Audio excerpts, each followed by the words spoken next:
On the morning of September 11th, 2001, America's sense of invulnerability was shattered. 4 planes, hijacked by terrorists associated with Al-Qaeda, were turned into weapons of mass destruction. 2 of the planes crashed into the iconic Twin Towers of the World Trade Center in New York City, setting off a chain of events that would lead to their dramatic collapse. Another plane struck the Pentagon, the heart of America's military might. And a 4th plane, United Airlines Flight 93, crashed in a field in Pennsylvania after passengers bravely fought back against the hijackers. In a matter of hours, nearly 3,000 lives were lost, and the world watched in horror.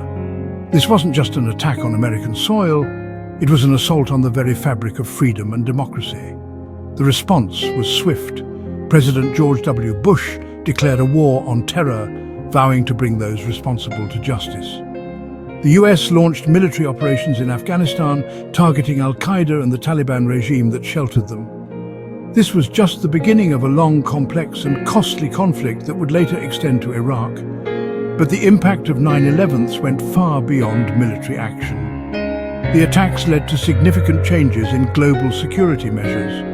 Airports around the world became fortresses of security checks and regulations. The US established the Department of Homeland Security, a move aimed at preventing future attacks but also sparking debates about civil liberties and privacy. Economically, the ripple effects were profound. The airline industry, already struggling, was hit hard. Stock markets plummeted, and the cost of war would balloon into the trillions, impacting generations to come. Health-wise, the aftermath was devastating for first responders and survivors. Those who rushed into the collapsing towers to save others were exposed to toxic dust and debris.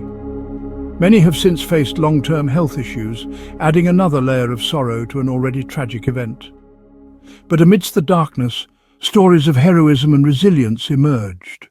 Memorials were built to honor the victims and ensure that the events of that day are never forgotten. The National September 11th Memorial and Museum in New York City, the Pentagon Memorial, and the Flight 93 National Memorial in Pennsylvania stand as solemn reminders of the lives lost and the bravery shown. Yet, as the years have passed, the legacy of 9/11 has become a complex, and some might say, a haunting one for America. The wars in Afghanistan and Iraq, initially supported by a grieving nation, have become some of the longest conflicts in US history. The financial burden and human cost have been staggering. The rise of security states, both within and outside the US, has led to ongoing debates about freedom versus security. In many ways, 9/11 has become America's curse. It was a catalyst for change, both good and bad, shaping the 21st century in ways that are still unfolding. It stands as a stark reminder of vulnerability and the heavy price of vigilance. Thank you for watching. If you're interested in more deep dives into pivotal moments in history, make sure to hit that like button and subscribe.